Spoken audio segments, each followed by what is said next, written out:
Hey guys, John here from Bring the SEO. Today I'm going to be sharing with you my Q&A strategy. What the hell's a Q&A strategy, I hear you ask? Well, it's a process that I've been using for probably close to 15 years now that has helped me solve a lot of the challenges and the problems associated with creating content for clients. I'm sure for those of you who are providing SEO services, at some point you've faced issues with trying to find good writers, trying to find, create content that actually works. Perhaps you've been working in a sensitive industry like the medical space or legal, where the accuracy of the information is critical. I've been able to solve all of these problems using my Q&A strategy. And the best part is it's fast, it works, it can be applied in any industry, and you don't need a big team of writers. So enough of that. Let's jump onto my computer real quick and I'll take you through it. Okay, Q&A sessions, leveraging clients for powerful content. Let's not muck around, let's get straight into it. Let's talk firstly about content struggles. As I said, for those of you providing SEO services, I'm sure at some point you've faced some of these challenges. And let's face it, when you have to deal with content struggles, it sucks. Here's one that I hear all the time. We're waiting on the client to write those articles. Never do this. It doesn't work. They either end up doing it terribly or they just won't do it at all. In any case, this is definitely a content struggle. Here's another one. We're trying to find good writers who understand the subject matter. It might be financial, medical, or legal, or it might be some really obscure niche where you can't just hire anyone. You need to find writers who really understand the subject matter. And not only do they understand it, but they can actually articulate that knowledge in written form content. And that can be really difficult. Here's another one. And I'm sure for some of you, you may have had this problem. The client keeps asking us to remove the content because they think it's low quality. And a lot of that problem leads into the previous one that I mentioned just a minute ago. The client will get, it'll get to the point where the client will say, just let us write the content. And again, that never works because they just won't do it. And lastly, the client canceled, and this is worst case scenario. The client canceled because we just couldn't make them happy no matter what we did. Now, chances are you're probably dealing with a lot of these problems because you're still doing SEO like it's 2008. What do I mean by that? Well, I'm talking about if you're still approaching SEO in the way that we were, say, almost 20 years ago, where you're doing some keyword research, you're seeing some search volume, you're handing it over to your content team and saying, hey, write us a 750-word article about this. Well, that's pretty dumb. That doesn't work anymore. And let's face it, with all these recent updates from Google lately, and just how crowded the blogging space is in particular, the majority of the content that gets created in that way, in written form content, within blog posts, 95% of that stuff never gets seen. So you need to change it up. So what is the solution? The solution is pretty simple. Q&A sessions, or if you like, you can call them active discussions. Now, this is what I used to do, and these are some suggestions that you can use in order to think about what's going on within the client's industry. This comes back to what I just said, active discussions, okay? What are some of the most frequently asked questions you get asked about your product or service? This is a question that I used to ask my clients, okay? What are some of the most frequently asked questions you get asked about your product or service? And if you're working with a client, they've been doing, they've been pool cleaners for 25 years, they will not have a problem giving you a long list of some of the most frequently asked questions. And we get asked this question all the time. We get asked, how long does it take? How much does it cost? How much does it weigh? How long is it going to take to get here in the post? All of those types of questions are valuable.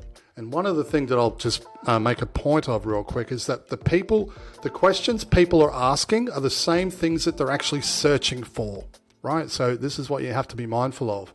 Next, this is a question that I would ask my clients.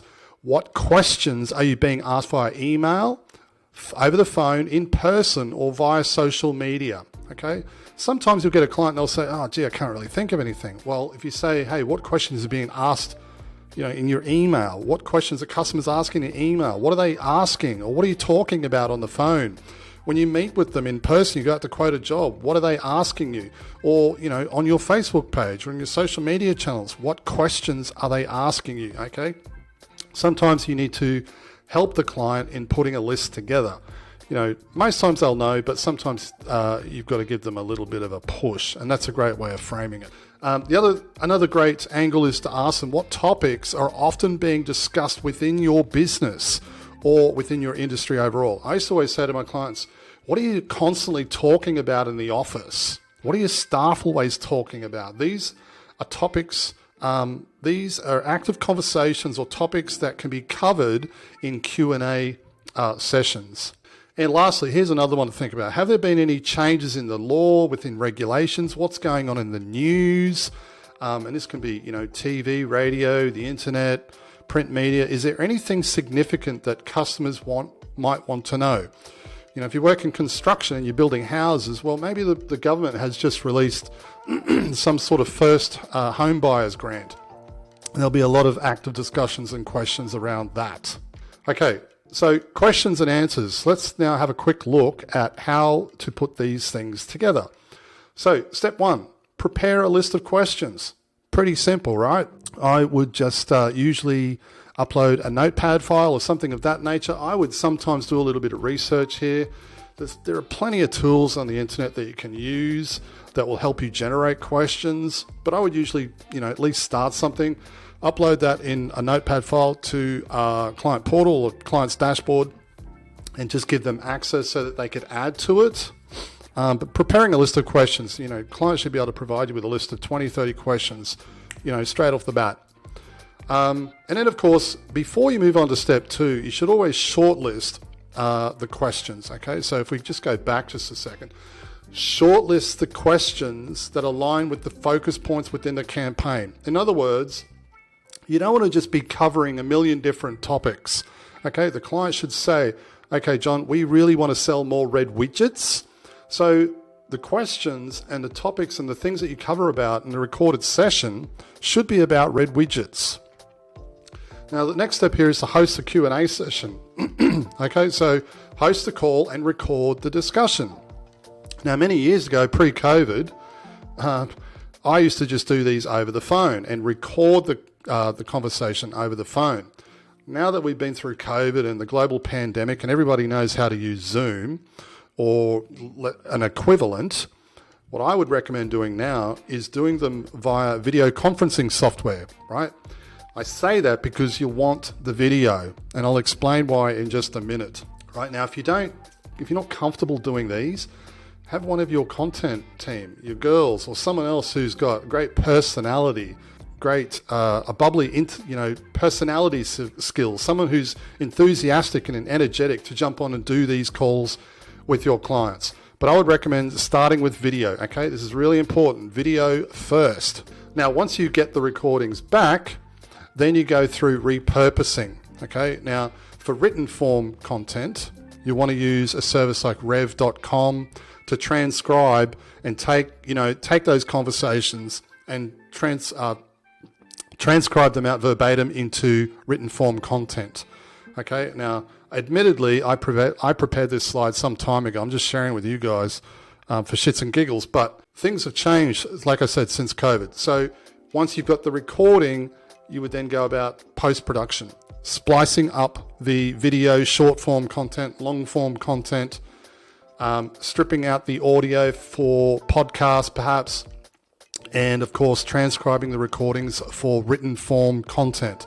All of this matters, okay? And this is, I'll touch back on this in just a second. And I know what you're thinking, wait a minute, we're not doing all of that extra stuff. Well, you really should be if you want to change the way in which you do SEO, especially for content marketing for SEO. In 2024, you can't just be writing shitty 600-word articles anymore. That is done.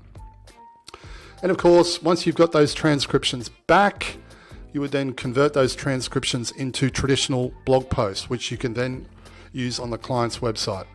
Okay, now what I just mentioned a minute ago about repurposing that content, this is nothing new. This has been around for a very long time. This is all about repurposing the content, taking that recorded discussion and repurposing that content and then syndicating across multiple channels. Okay, again, if you're sitting there as an SEO consultant and you're thinking, wait a minute, we don't want to do all of this work. We just want to write a 600-word article and slap it up on the website. Well, I can tell you right now that, yeah, okay, that might work sometimes, but certainly as we go on, and even right now, the way in which people consume content has changed, and it's changed enormously. Nobody wants to sit there and read a 3,000-word article about termites. They want to get in and they want to watch a 3-minute video or a 2-minute video, or they want to watch a short, or they want to, maybe view your content on a social media channel like LinkedIn or Facebook or Instagram, okay, or TikTok. Again, you have to adapt. It's 2024 now. It's not 2008. And it drives me mental when I see SEO agencies and SEO consultants who are still, 600-word article, stuff the keywords in the title, that's it, we're done.